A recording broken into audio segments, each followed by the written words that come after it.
1, 2, 3.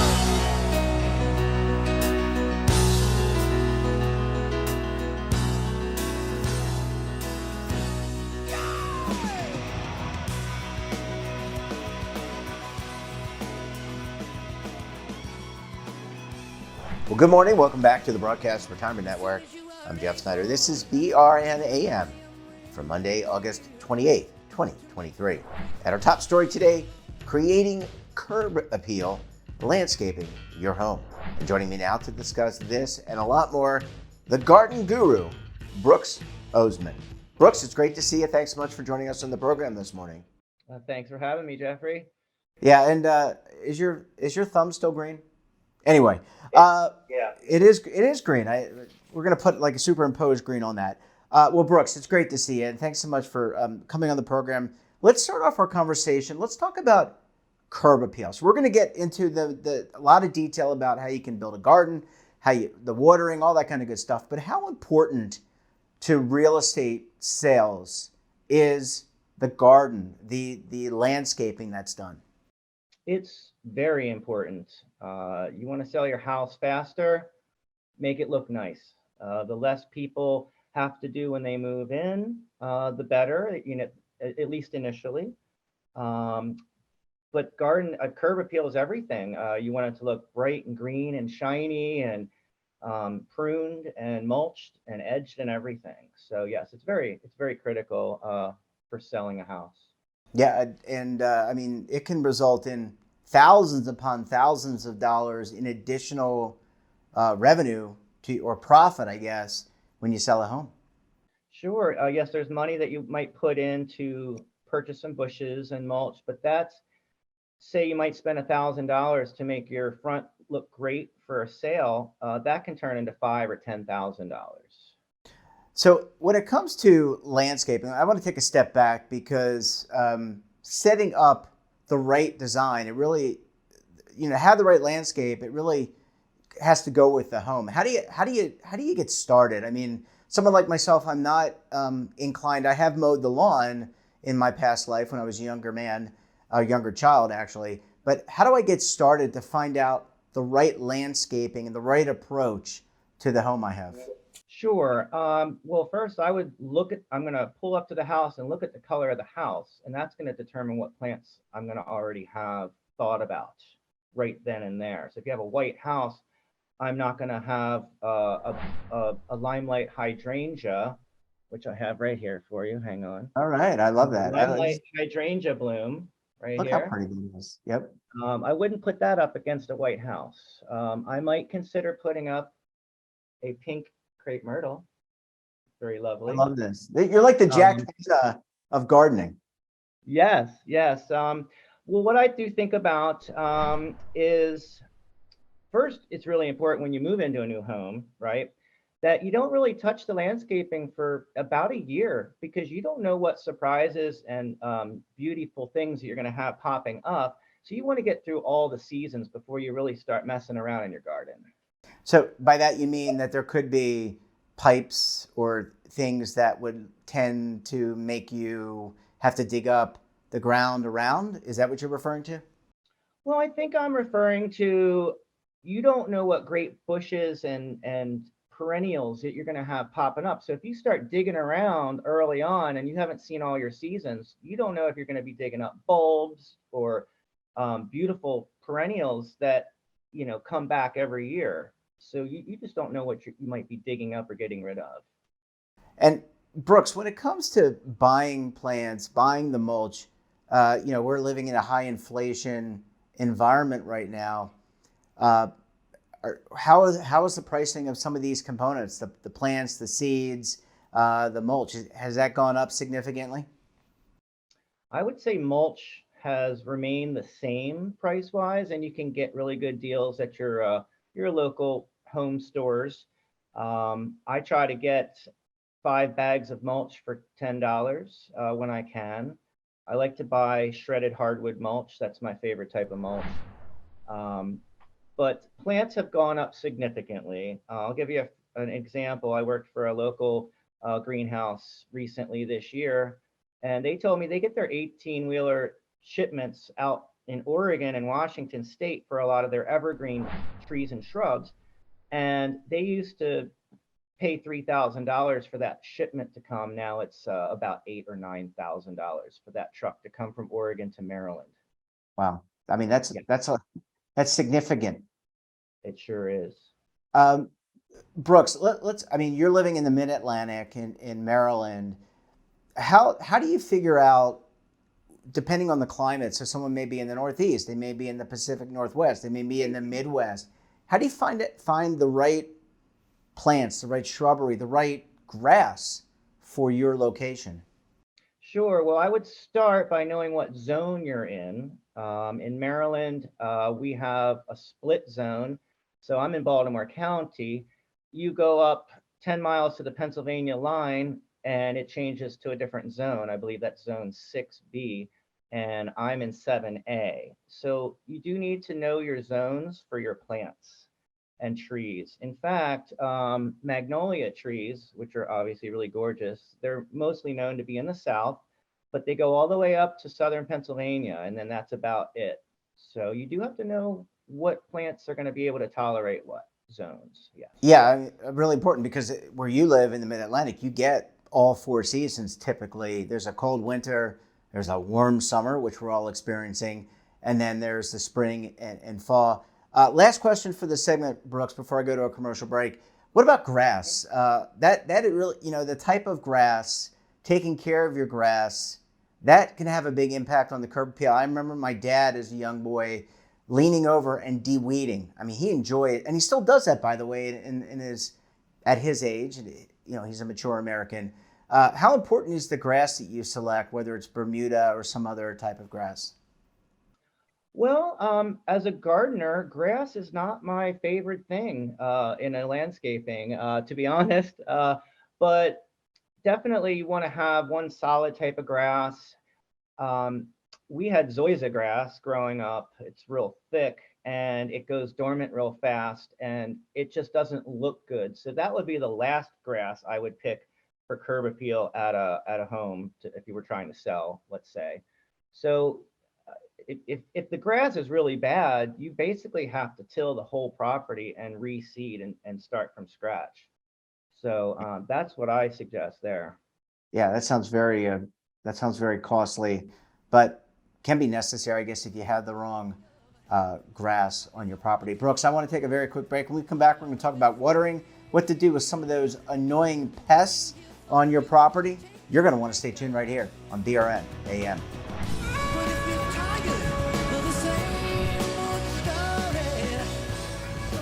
Imagine a new television network that will make you richer, healthier, and in control of your financial future.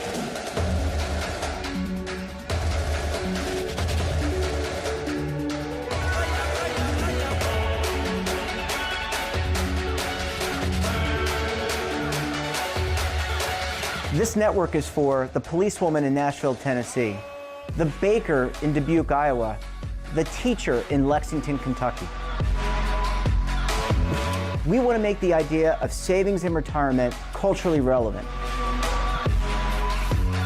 But what do you see as a defining issue of the midterms, especially for the smaller businesses? I mean, they are the lifeblood of the American economy.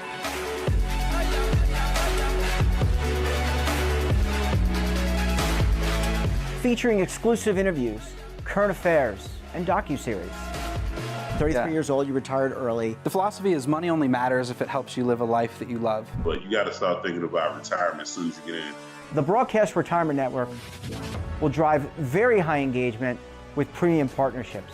So this isn't retirement and savings for your parents or grandparents. This is for all Americans. And we're going to change the way you think about money.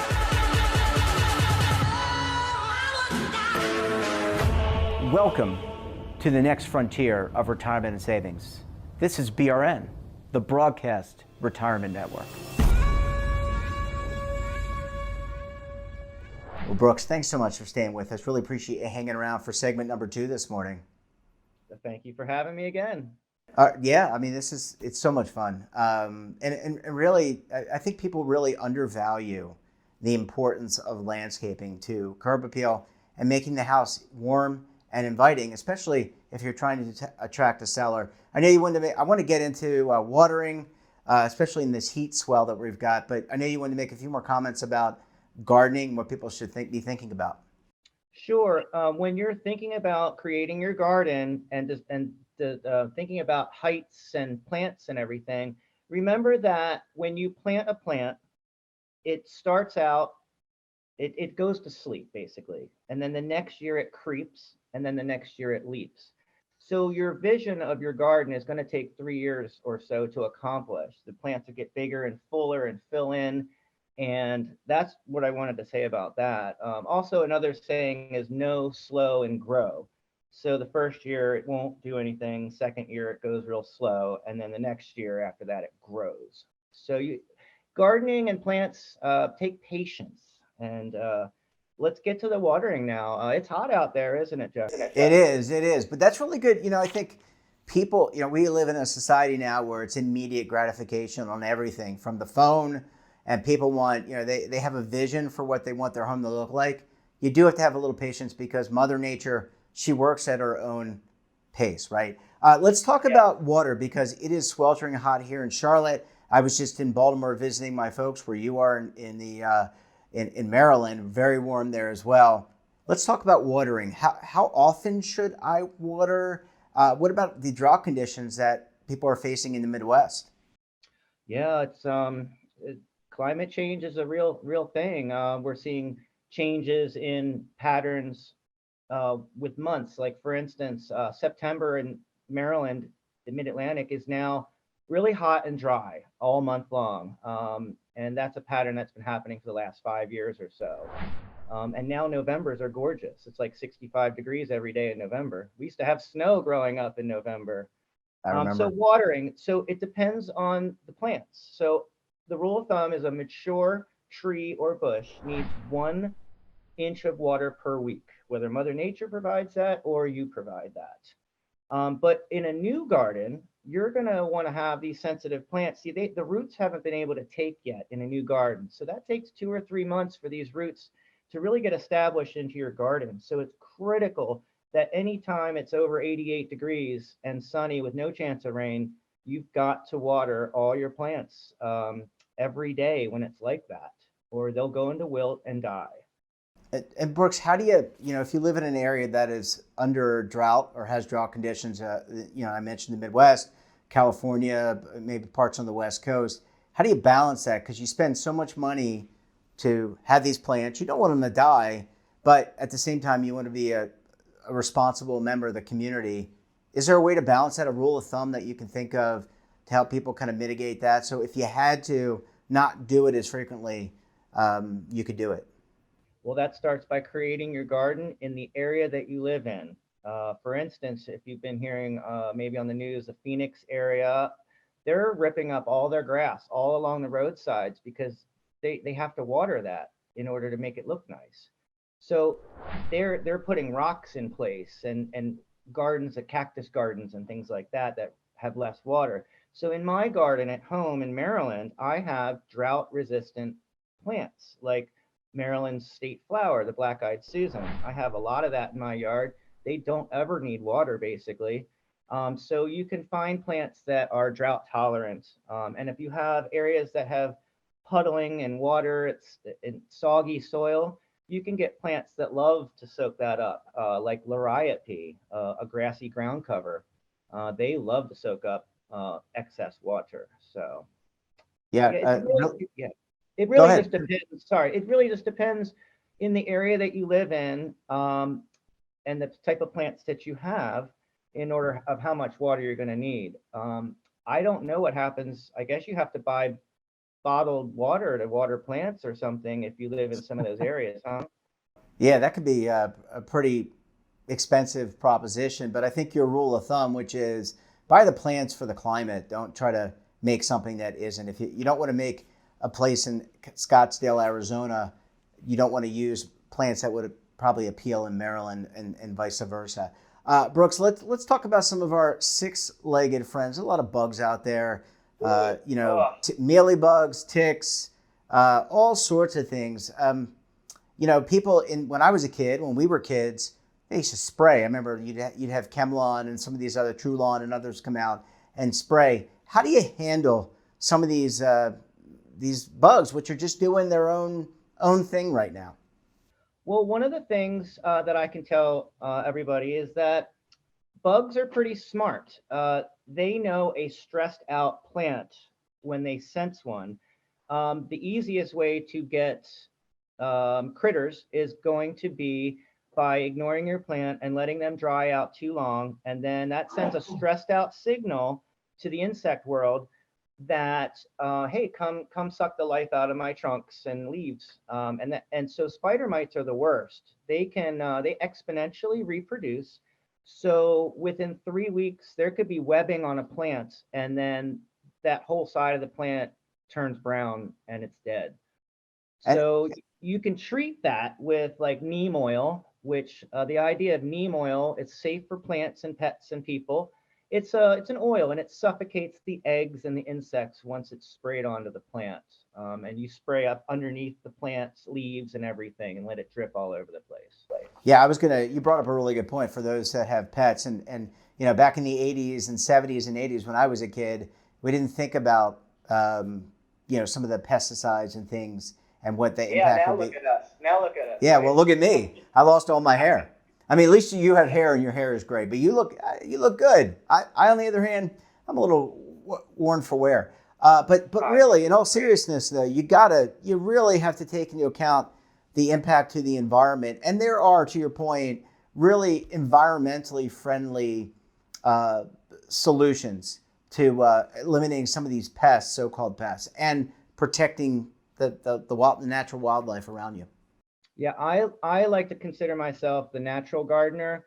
I don't have any noise-making machines. I have my spade for edging. I have my pruners for shaping, and I have a handsaw for the bigger branches. And that's what I do. I just use my hands and the tools that I have to make beauty.